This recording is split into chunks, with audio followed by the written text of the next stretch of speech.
दोस्तों, स्वागत है आपका ध्रुवा क्लास के इस यूट्यूब चैनल पर।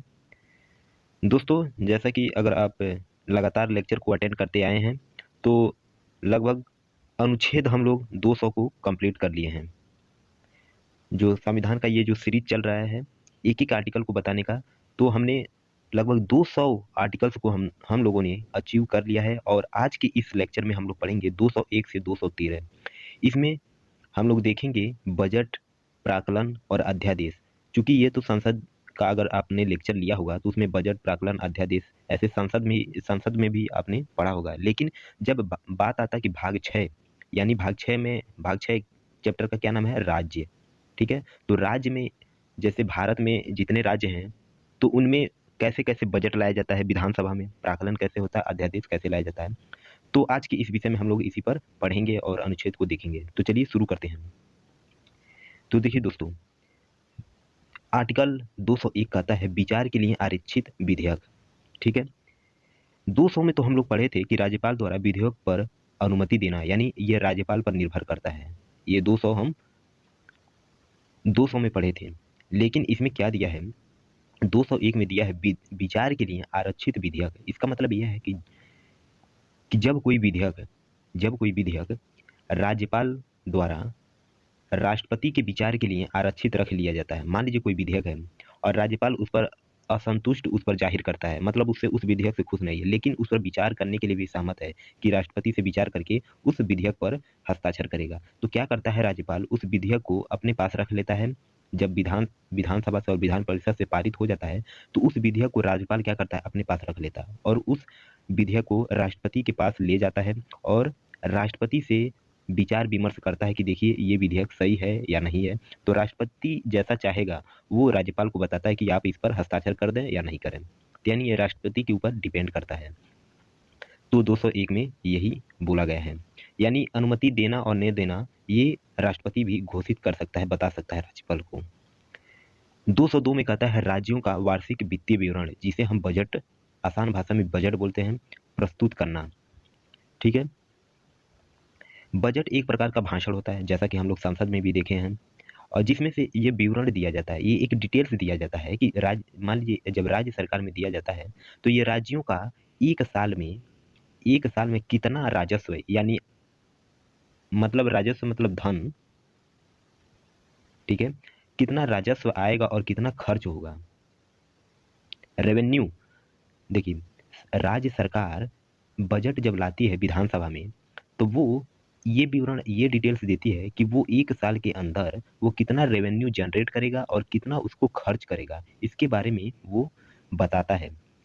विधानसभा में बताया जाता है सरकार के द्वारा। देखिए, बजट प्रस्तुत करने का अधिकार किसको होता है? ये जो बजट होता है राज्यसभा में प्रस्तुत करने, देखिए संसद में तो राष्ट्रपति को होता है, तो वैसे ही बजट प्रस्तुत करने का अधिकार किसको होता है राज्य में? राज्यपाल को होता है, राज्यपाल को होता है। लेकिन ये राज्यपाल क्या करता है? अपने एक वित्त मंत्री से ये बजट को पेश करवाता है, वित्त मंत्री से बजट को पेश करवाता है और ये बजट राज्य के वित्त मंत्री द्वारा ही तैयार किया जाता है। ठीक है, पेश तो करना चाहिए जबकि राज्यपाल को, लेकिन राज्यपाल नहीं करता है। वो किससे करवाता है? वित्त मंत्री से करवाता है और यही वित्त मंत्री जो होता है यही बजट को तैयार किया होता है। चलिए अब 203 में देखते हैं प्राकलन करना। प्राकलन का मतलब हो गया एस्टिमेट करना। एस्टिमेट किसी भी, मान लीजिए जो रेवेन्यू आएगा, जो बजट में जो बताया जाता है कि एक साल में कितना रेवेन्यू आएगा राज्य सरकार के पास, कितना खर्च होगा, तो इसका जो बताया जाता है बजट में उसी का एस्टिमेट लगाया जाता है। देखिए, जो बजट विधानसभा में प्रस्तुत किया जाता है, जो बजट विधानसभा में प्रस्तुत, उसके बारे में होने वाले जितने भी खर्च होते हैं उसको 203 अनुच्छेद के तहत प्राक्कलन द्वारा इसे बताया जाता है विधानसभा, यानी प्राक्कलन विधेयक जब लाया जाता है, एस्टिमेट बताया जाता है। मान लीजिए जब बजट लाया जाता है तो बजट में कहा जाता है कि हमको राज्य में ये विकास करना है, ये काम करवाना है। ठीक है, जो राज्य सरकार के अंतर्गत आती है, ये हमको काम करवाना है। तो इस काम को करने के लिए, डेवलप करने के लिए राज्य में वो कितना खर्च आएगा उसका एक लिस्ट तो बनाना ही पड़ता है। जैसे कि अपने फैमिली में देखते होंगे कि बाजार करने के लिए एक लिस्ट बनाई जाती है, लिस्ट सामान लिखा जाता है, सामान लिखने के बाद एक अंदाजा लगाया जाता है, एस्टिमेट लगाया जाता है कि इस पर कितना खर्च आ सकता है। तो वैसे ही पैसा लेकर आप बाजार में जाते हैं। लेकिन क्या होता है कि बाजार में जाने के बाद यदि पैसा घट जाता है, मान लीजिए जाने के बाद महंगाई है और महंगाई में जितना आप सोच कर गए तो उससे ज़्यादा पैसा खर्च होने वाला है। तो उसके बाद क्या करना होगा, ये आगे के अनुच्छेद में हम लोग देखेंगे। तो ये 203 में कहता है प्राकलन, यानी एस्टिमेट लगाया जाता है कि इतना खर्च हो जाएगा ये डेवलप करने के लिए। तो 203 यही बताता है। जैसे बजट में ये बताया जाता है कि राज्य में सड़कों का निर्माण करना है या कोई भी डेवलप करने के लिए, जो मैंने बताया हूँ कि कितना खर्च आएगा, उसी को एस्टिमेट करके ये बताया जाता है। सबसे ज़्यादा देखिए घोटाला यहीं पर होता है, चाहे राज्य सरकार हो चाहे संसद हो, घोटाला यहीं पर जो राज्य सरकार हो या संसद हो, इसी प्रावधान के द्वारा सरकार ये बताती है कितना खर्च आएगा। मान लीजिए 250 करोड़ किसी प्रोजेक्ट को चाहे राज्य में बनाने के लिए वो 250 करोड़ का प्रोजेक्ट बताती है, लेकिन वो मान लीजिए 100 करोड़ में ही पास हो जाता है, 100 करोड़ में ही होने वाला हो वो काम हो, लेकिन वो क्या करती है, सरकार 250 करोड़ बताती है। तो जब 250 करोड़ बताती है तो विपक्ष वाले क्या करते हैं, देखते हैं भैया ये तो 150 करोड़ ये लूटने वाला है, तब क्या करती है विपक्ष, विधानसभा हो या चाहे लोकसभा हो, उसमें कटौती प्रस्ताव लाती है। जो विपक्ष होती है वो कटौती प्रस्ताव लाती है, यानी इस कटौती प्रस्ताव का मतलब यही होता है कि ये जो 250 करोड़ सरकार बता रही है प्राक्कलन के द्वारा, इसको कम किया जाए, यानी घोटाला होने से विपक्ष क्या करती है, बचाती है। तो यानी इसको कम करने के लिए कटौती प्रस्ताव लाती है, यानी खर्च को कम करने के लिए कटौती प्रस्ताव किसके द्वारा लाया जाता है, विपक्ष के द्वारा, ये याद रखिएगा। 204 में कहता है कि विनियोग विधेयक प्रस्तुत करना। अभी मैंने जस्ट एक एग्जांपल आपको बताया था कि जब आप बाजार में जाते हैं तो एक चीज़ का एस्टिमेट लगा लेते हैं कि आप जो सामान खरीदेंगे उसका इतना खर्च होने वाला है, ठीक है। मान लीजिए 250 रुपया ही खर्च होने वाला है, लेकिन जब बाजार में सोच कर चले थे कि 250 रुपये खर्च होगा, लेकिन जब बाजार में जाते हैं तो महंगाई की वजह से इसमें 300 रुपये की खर्च होने वाला है, यानी 50 रुपया घट रहा है। तो आप घर से एक्स्ट्रा पैसा भी लेकर चलते हैं, एक्स्ट्रा पैसा भी लेकर चलते हैं कि कहीं ये जो 250 मैंने सोच कर चला हूँ कि कहीं इससे भी ज़्यादा ना लग जाए। तो जब आप एक्स्ट्रा पैसा जो ये लेकर चलते हैं 50 रुपया, वही यहाँ पर आप 300 रुपया पेमेंट कर देते हैं। तो आपको यानी लौट कर नहीं आना पड़ता है बाज़ार से, यानी वो पूरा सामान आप जो लिस्ट बनाकर ले गए थे उसको ले आते हैं। ठीक वैसे ही यहाँ पर बजट लाया जाता है, ठीक है। बजट लाया जाता है यानी क्या-क्या विकास करना है, फिर से प्राक्कलन लाया जाता है, यानी एस्टिमेट बनाया जाता है कि कितना पैसा लग जाएगा। फिर से 204 जो आता है, 204 ये अनुच्छेद, इसका मतलब यही है कि जो विकास करना है, यानी जो डेवलपमेंट करना है किसी भी चीज़ का, किसी भी प्रोजेक्ट का, यदि उसमें पैसे की खर्च होती है, कमी हो जाती है, खर्च करने के बावजूद प्राक्कलन में जो खर्च बताया गया है, उसके बावजूद भी यदि कमी हो जाती है, तब ये विनियोग विधेयक लाया जाता है। विनियोग विधेयक लाया जाता है और उससे पैसा, एक्स्ट्रा पैसा निकाला जाता है। यानी सरकार ये बताती है कि जो मैंने बजट लाया था, उसमें जो मैंने प्राक्कलन में भी बताया था कि इतना खर्च होगा, लेकिन देखिए, यानी सरकार ये कहती है कि देखिए इसमें जो मैंने खर्च को प्राक्कलन विधि द्वारा मैंने आप लोग को बताया था, इसमें अभी भी और पैसे लगेंगे। तो ये विनियोग विधेयक द्वारा पैसा और निकाला जाता है। तो ये विनियोग विधेयक उम्मीद करता हूँ कि समझ गए होंगे और चैनल को भी सब्सक्राइब कर लिए होंगे, ठीक है। 205 क्या कहता है, अनुपूरक, अतिरिक्त या अधिक अनुदान। इसका मतलब क्या है कि जो विनियोग विधेयक लाया जाता है, यदि विनियोग विधेयक द्वारा भी यदि पैसों की कमी होती है, अब देखिए इसमें कैसे पैसों की कमी हो जाती है, तब पैसा निकालना पड़ता है।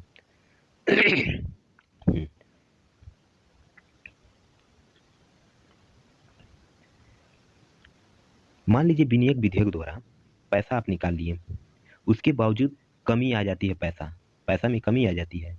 तो जैसे मान लीजिए राज्य सरकार अभी कोई प्रोजेक्ट ला रही है और पैसे की कमी हो जा रही है, तो पैसे की कमी से विनियोग विधेयक लाती है, विनियोग विधेयक द्वारा उस पैसे को पूरा कर लिया जाता है। लेकिन फिर से पैसे की कमी हो रही है, अब वो कैसे कमी हो जाएगी, मान लीजिए इस टाइम कोरोना आ गया, तो भाई जो प्रोजेक्ट लाया गया था, वो जो विधानसभा में पास कराया गया था, तो वो तो कोरोना तब नहीं था उस टाइम।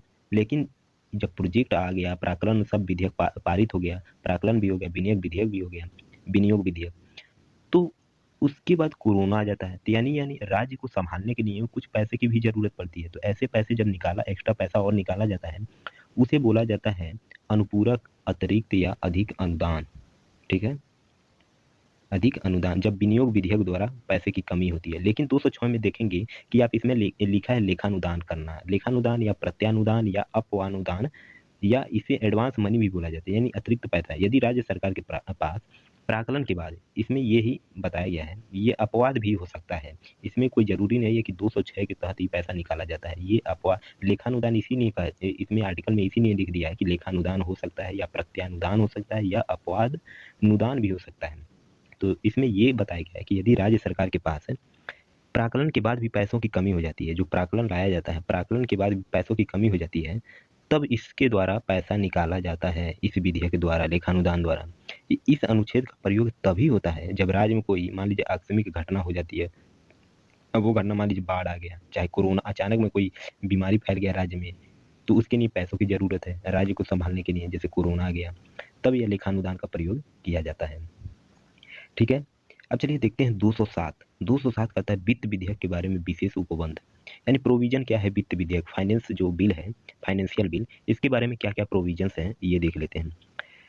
ऐसा कोई बिल जो राज्य के संचित निधि से, देखिए 207 क्या कहता है कि ऐसा कोई बिल जो राज्य के संचित निधि से, राज्य के संचित निधि का मतलब जो राज्य का खजाना होता है, राज्य सरकार का, जो राज्य को चलाने के लिए राज्य के पास जो संचित निधि होती है, यानी जो खजाना होती है, संचित निधि से धन राशि को निकालना हो, या संचित निधि में संशोधन, या किसी भी नियम को, संचित निधि में नियम के द्वारा जो पैसा निकालना हो तो उसी नियम को चेंज करना हो, या वह बिल राज्यपाल के सिफारिश यानी रिकमेंडेड से ही विधानसभा में पेश किया जाएगा, लेकिन विधान परिषद में पेश नहीं हो सकता।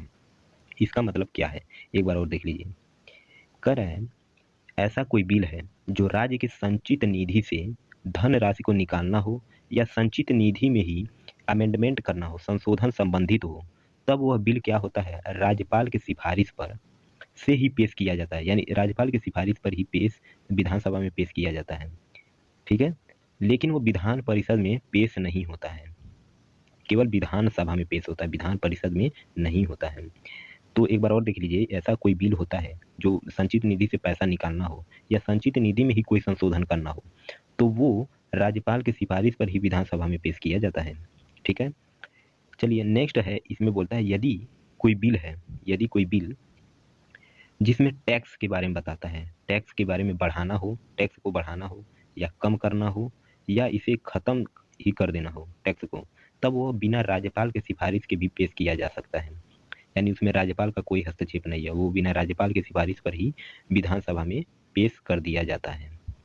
ठीक है, अब तीसरा पॉइंट में ये लिखिए, यदि कोई बिल किसी सामान्य नियम के द्वारा, मान लीजिए यदि कोई बिल आता है, सरकार कोई बिल लाती है, कोई नियम बनाती है कि वो जनता से पैसा लेगी, या किसी योजना के तहत पैसा लेगी, जुर्माना लगाएगी, पेनाल्टी लगाएगी, टैक्स बढ़ाएगी, तो ऐसे वसूलने वाली जो क्रियाएं होती हैं, जो पैसे होती हैं, तो वो बिल विधेयक के तहत राज्यपाल के बिना भी सिफारिश कर दिया जाता है। जब राज्य सरकार कोई नियम बनाना चाहती है कि जो मान लीजिए बाइक है, कोई जो सड़क संबंधित नियम बनाना चाहती है कि हेलमेट नहीं लगाएंगे तो 5,000 का जुर्माना आप पर लगेगा, तो ये जो पैसा होता है संचित निधि में जाता है। ठीक है, तो इस पर जब कोई नियम बनाना हो सड़क संबंधित, चाहे और भी संबंधित, यानी जनता से डायरेक्ट पैसा लेने की बात हो, जुर्माना लगाने की बात हो, तो वो जो विधेयक होता है, वो बिल जो होता है, वो राज्यपाल से परमिशन नहीं लिया जाता, वो डायरेक्ट पेश कर दिया जाता है। ठीक है,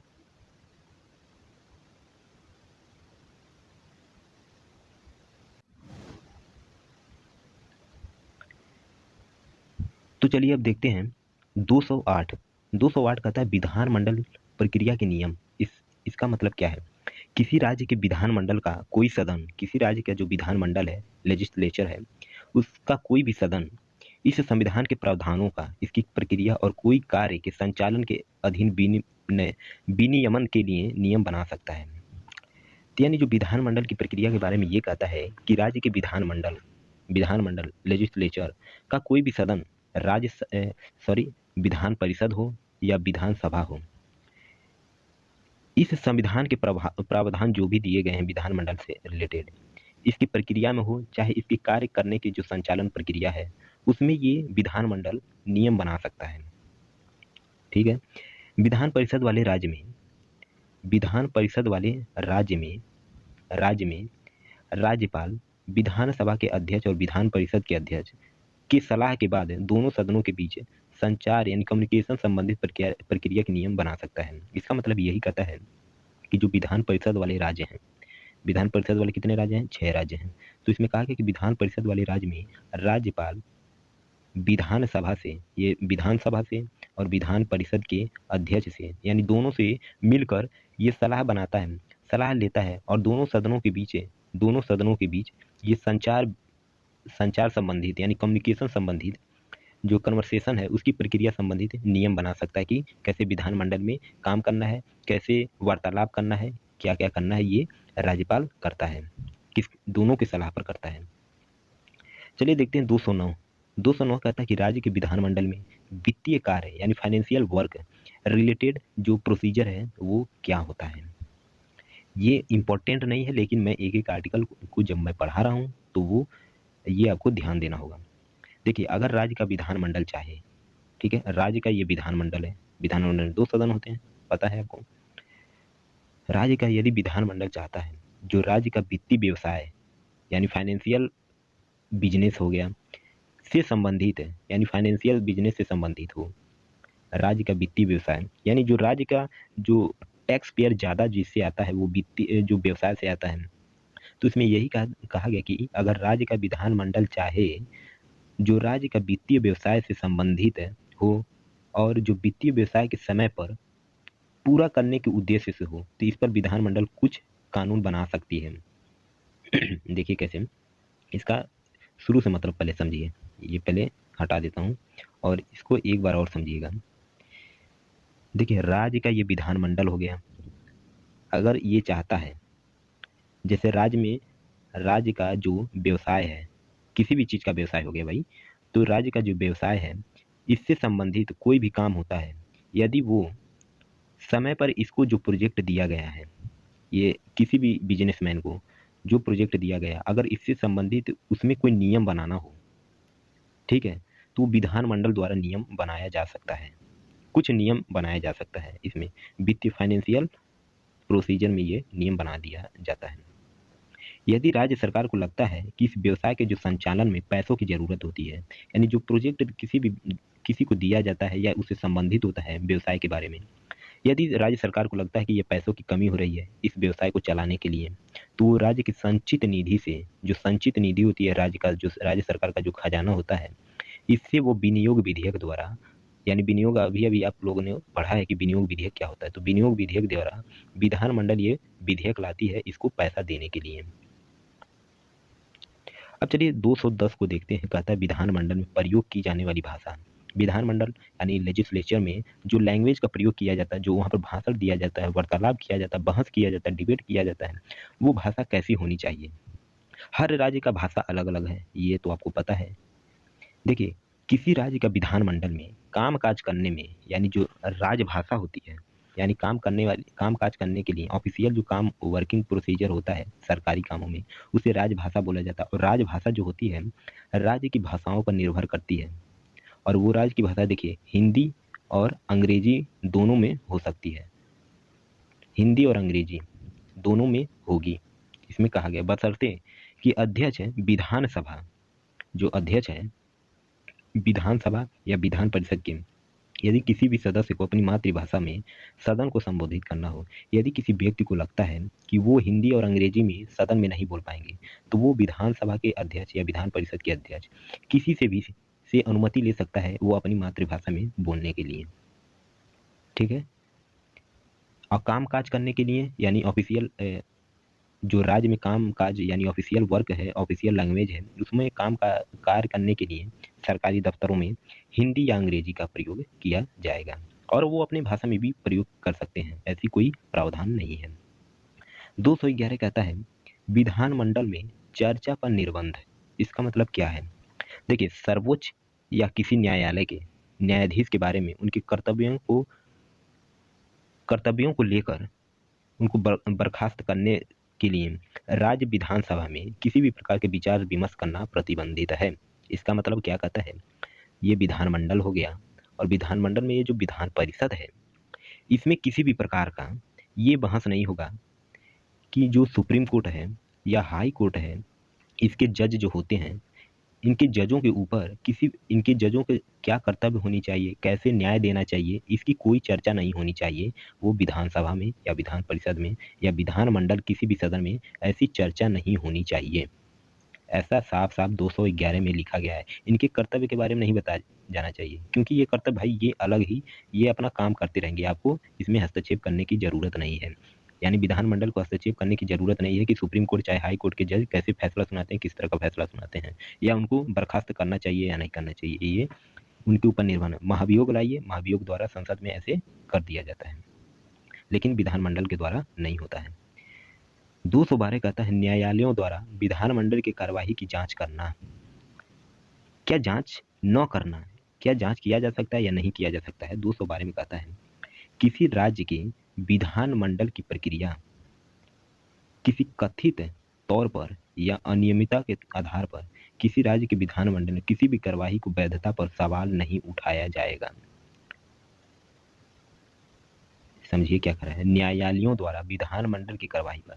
211 तो कहता है कि विधानमंडल द्वारा आप सुप्रीम कोर्ट या हाई कोर्ट को उसकी कर्तव्य के बारे में आप नहीं बताएंगे, वो कैसा काम कर रहा है क्या नहीं कर रहा है, या उसको कैसे निकाला जाएगा।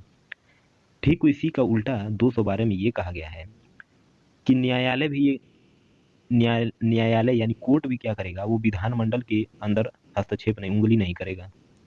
यानी किसी भी चीज में, यानी वो विधानमंडल में क्या कर रहे हैं, क्या बहस कर रहे हैं, क्या झगड़ा कर रहे हैं, क्या मारपीट कर रहे हैं, इसकी आपको चिंता ही नहीं होनी चाहिए। वो विधानमंडल में क्या कार्यवाही कर रहे हैं, इसकी कोई जांच नहीं होगी न्यायालय में।